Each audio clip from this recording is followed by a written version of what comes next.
And joining us now to discuss what we can expect from the State of the Union speech tonight is Jamie Chandler, Professor of Political Science at Hunter College.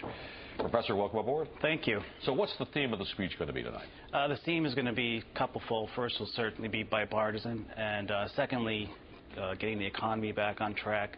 I think also that Obama is going to really be trying to take control of the message, shifting a lot of the focus away from the Republicans back into the Democratic leadership. For example, he probably will be announcing tonight some kind of spending freeze, going back to last year, his original proposal in 2010. Now, the Republicans, on the other hand, have pushed to freeze spending in 2008, so this will give him a chance to kind of take a leadership role on that. Well, it does seem a bit Clintonian, doesn't it? He's sort of tacking to the middle here, triangulating. Right. And he discovered bipartisanship after he got shellacked in the last election, right? Suddenly it's bipartisanship. And he's demonstrated it, too, with the tax bill and these sorts of things. Is this all strategic on his part, or is it part of the learning process, do you think? I think it's a combination of learning and also strategic. I mean, this is really the president's kind of initial foray into his re-election strategy. So he's trying to also continue on the momentum that he's been building across the larger public with public opinion.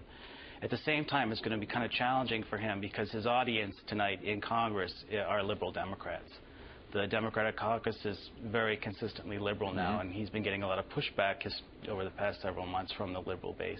Well, speaking of the audience, there are people calling it the date of the Union address because all the Republicans and Democrats will be sitting together, pairing up and everything. Is this just political theater, or is there something useful going on here? I think it's a combination of theater and something useful. I mean, you're taking people out of their comfort zone and hopefully, getting people a little more comfortable to start interacting. Over the past several years, I mean, Congress has gotten much more partisan, very little interaction going on across the aisle, so this potentially could be helpful. Okay, good.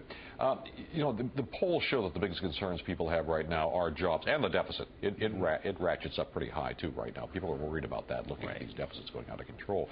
Is this a good time for the president to propose new spending programs?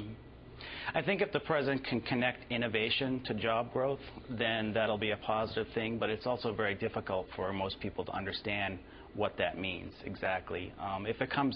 It depends on what the policy proposal is. If it's tax subsidies or incentives to corporations, and then corporations can back him up in the media over the next several weeks, and that'll have a play. But obviously, the first thing is to see job growth quickly. All right. Professor Chandler, thanks for coming in. Thank you. Appreciate it.